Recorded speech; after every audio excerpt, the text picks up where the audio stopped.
Preparation of soil.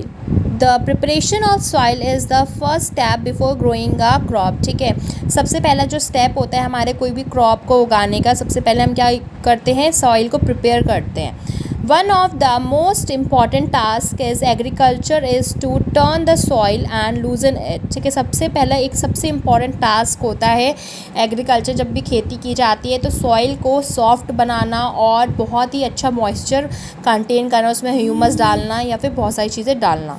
ठीक है, this allows the roots to penetrate deep into the soil. फिर इससे क्या होता है, अगर सॉइल अच्छी होगी तो क्या होगा, जो भी रूट्स होंगी प्लांट की, जो भी क्रॉप की, वो अंदर डीप अंदर तक जा सकती हैं. This loose the soil allows the root to breathe easily even when they go deep into the soil. ठीक है, इससे क्या होगा, जो रूट्स हैं वो अंदर तक जाएंगी और जो सॉइल के अंदर जाके वो आराम ब्रीथ कर सकती है. रूट्स बोलते हैं ना, रूट्स भी तो सांस लेती है, आराम से फैल सकती हैं सॉइल के अंदर. Why does the loosening of soil allows the root to breathe easily? क्यों ऐसा होता है, जो सॉइल अगर लूज़ होगी, ढीली ढाली होगी, उसके जो सॉइल बोलते हैं ना, रफ़ सॉइल में कोई पेड़ नहीं हो सकता, लेकिन जो टिलिंग करने के बाद, खुदाई करने के बाद जो सॉइल होती है बहुत सॉफ्ट हो जाती है, बहुत लूज़ हो जाती है. क्यों वो सांस ले सकते हैं, क्योंकि उसके अंदर ईज़िली एयर भी पास हो सकती है. इसके वजह से जो रूट्स है वो ब्रीथ कर सकते हैं easily. The loosened soil helps in the growing of earthworms and microbes present in the soil. ठीक है, इससे क्या होगा, जो सॉइल के अंदर अर्थवॉर्म्स होंगे या माइक्रोब्स होंगे, जो छोटे छोटे जो बैक्टीरियाज होंगे, जो सॉइल के लिए बहुत ज़्यादा इंपॉर्टेंट होते हैं, क्रॉप्स के लिए बहुत इंपॉर्टेंट होते हैं, वो भी आराम से क्या कर सकते हैं, रह सकते हैं. These organisms are friends of the farmer since they further turn and loosen the soil and add humus to it.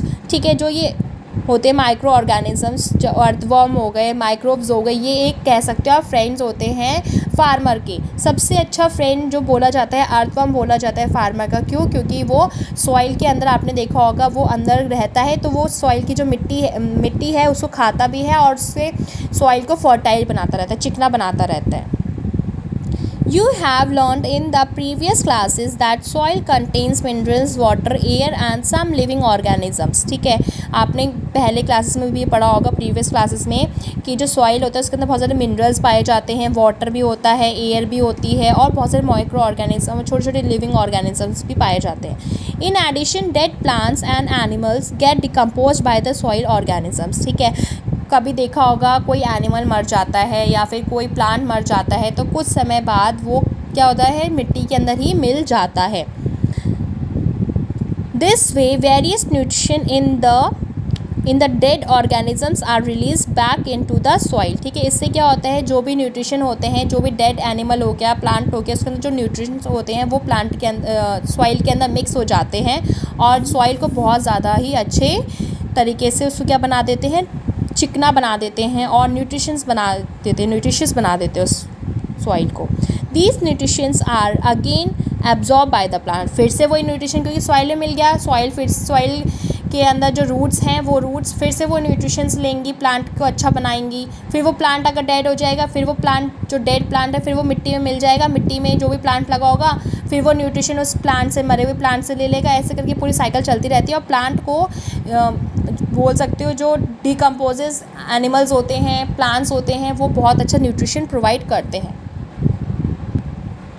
Since only a few centimeters of the top layer of soil support plant growth, turn and loosening of the soil, bringing the nutrition-rich soil to the top so that the plant can use these nutrition. क्या होता है, जो ऊपर वाली जो top layer जो होती है, कुछ ही सेंटीमीटर तक टॉप लेयर जो होती है वो प्लांट को सपोर्ट प्रोवाइड करती है, ग्रोथ प्रोवाइड करती है.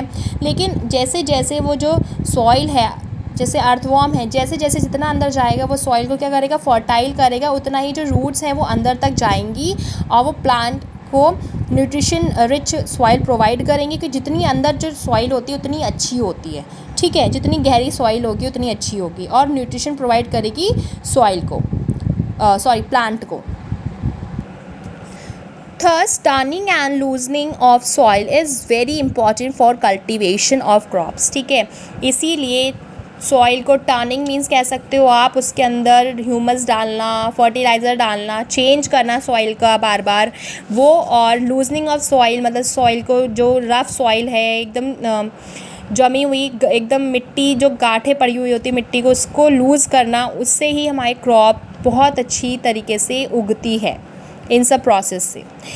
The process of loosening and turning of the soil is called tilling और प्लोइंग। ठीक है, जब हम कोई मिट्टी को खोदते हैं या फिर कोई मिट्टी को तोड़ते हैं किसी भी हेल्प से, उसको क्या बोला जाता है? Tilling and ploughing. ठीक है, आप अगर किसी ने गार्डनिंग करते हुए अपनी मम्मा को या फिर किसी को भी देखा होगा तो वो खुरपी से मिट्टी को क्या करते रहते, खोदती रहती हैं। उससे क्या होता है, जो भी न्यूट्रिशन होता है नीचे वाला ऊपर आ जाता है, सॉइल को ऊपर नीचे करते रहते हैं। नीचे की जो सॉइल होती है बहुत अच्छी होती है तो उसको ऊपर कर देते हैं, जड़ों के पास से मिट्टी हटाते हैं, है ना, थोड़ी थोड़ी ऊपर करते हैं, उससे एयर जो होती है वो अंदर जाती है, ट्रैप होती है अंदर जाके। This is done by using a plough. Ploughs are made of wood और आयरन। ठीक है, जो खुरपी मैंने बताई है वही प्लो होता है। If the soil is very dry it may need water before ploughing. ठीक है, अगर सॉइल जो है मिट्टी बहुत ही ज़्यादा कैसी है, रफ़ है, बहुत ज़्यादा टाइट है, ड्राई है, तो उसे पानी चाहिए होगा खोदने से पहले, क्योंकि अगर आप कोई जमी हुई मिट्टी को खोदोगे तो बहुत मुश्किल है। अगर इसमें पानी डाल दोगे तो कुछ समय बाद वो क्या हो जाएगी, मिट्टी सॉफ्ट हो जाएगी, उसके बाद आप खुदाई कर सकते हो easily. The plot field may have big lumps of soil called clumps। ठीक है, जो खुदी हुई मिट्टी होती है उसमें बहुत मोटे मोटे गड्ढे भी पड़ जाते हैं, उनको क्या बोला जाता है? क्रम्प्स बोला जाता है। It is necessary to break these crumbs. ठीक है, बहुत ज़्यादा ज़रूरी होता है इस क्रम्प्स को तोड़ना। Travelling the field is beneficial levelling the field is beneficial for sowing as well as for irrigation. हमें जो सॉइल को लेवलिंग करना मतलब सॉइल को बार बार खोद के रखना और वो जो क्रम्स हैं उनको एकदम क्रश कर देना, एकदम चूर चूर कर देना। उससे क्या होता है, हमें पानी डालने में, ठीक है, और कोई सीड को ग्रो सो करने में, ठीक है, बहुत ज़्यादा ईज़िली हम उस बीज को अंदर गाड़ सकते हैं और पानी लगा सकते हैं। अगर हमारे उधर की मिट्टी बहुत सॉफ्ट होगी, बहुत ज़्यादा उसके अंदर न्यूट्रिशंस होंगे, तो जो हमारा पेड़ है बहुत अच्छी तरीके से उग सकता है।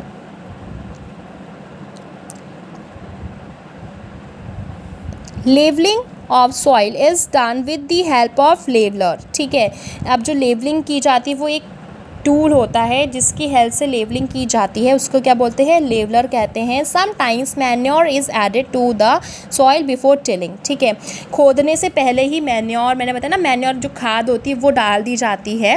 This helps in proper mixing of manure with soil. इससे क्या होता है, सॉइल जब हम मिट्टी को खोदेंगे तो सॉइल और जो मैन्योर है वो दोनों एक साथ मिक्स हो जाएंगे अच्छी तरीके से।